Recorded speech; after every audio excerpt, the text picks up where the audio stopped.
So I just want to talk you through what's in one of the first aid kits. As you can see, it's a nice bum bag, so you can wear that around your waist when you go for dog walks.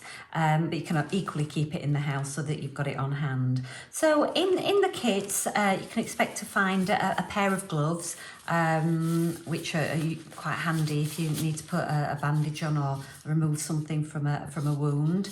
So you'll have a pair of those. We've also got some of the tick removers, 2 different sizes, so they're very useful to have it in your kit. We also have a couple of absorbent dressings that won't adhere to the wound, and they're useful to put on top of a cut or a graze or a larger wound. So a couple of those in a sterile packs.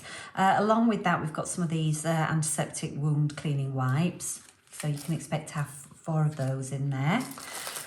We've also got bandages, which would be your top layer, which is your vet wrap, which is the stick to itself type bandage, which is really useful. You don't need to have anything to stick that in place. So that's going to be your external layer, which will go on top of your conforming bandage. And we've got a couple of different widths of those. So depending on the size of the wound, depending on the size of your dog. So a couple of conforming bandages as well there.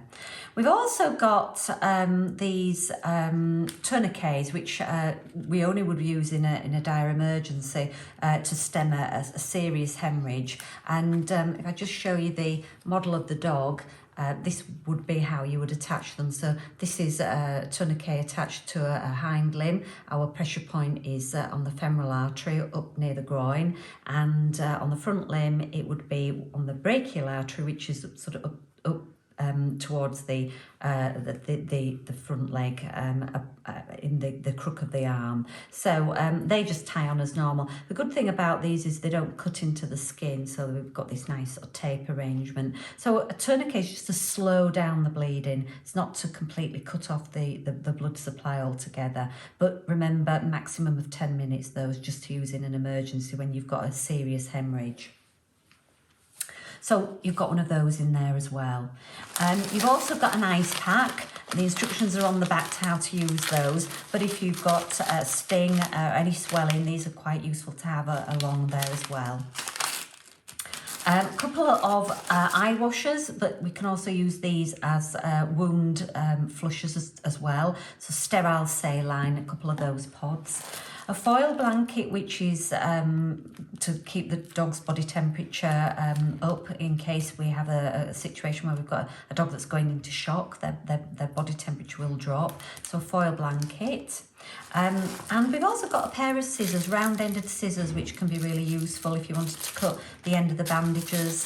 So they're a useful addition to a first aid kit.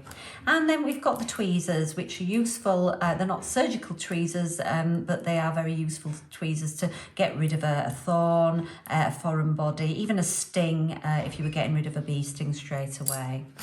And along with all that, I've put in a little card here, which is a quick reference to remind you about fulfilling cardiac massage, how to put on a pressure bandage, and just some emergency contacts. And I think you'll find that really useful. Not many kits have these in there, so that's included in with the kit as well.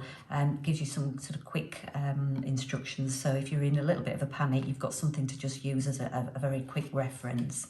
And for those of you who haven't done the course, there are details of how you can enrol on the online course here. So there's some information about the course.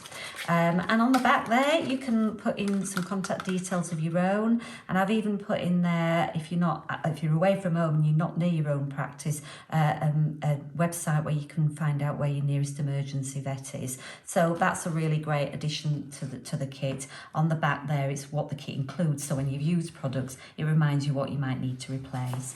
The bags are great because they've also got a zip at the back here. You can put in your lead, you can put in your treats, your clickers, anything that you want will also go in there. So the bags are sort of quite dual purpose as well. They're not just first aid kits.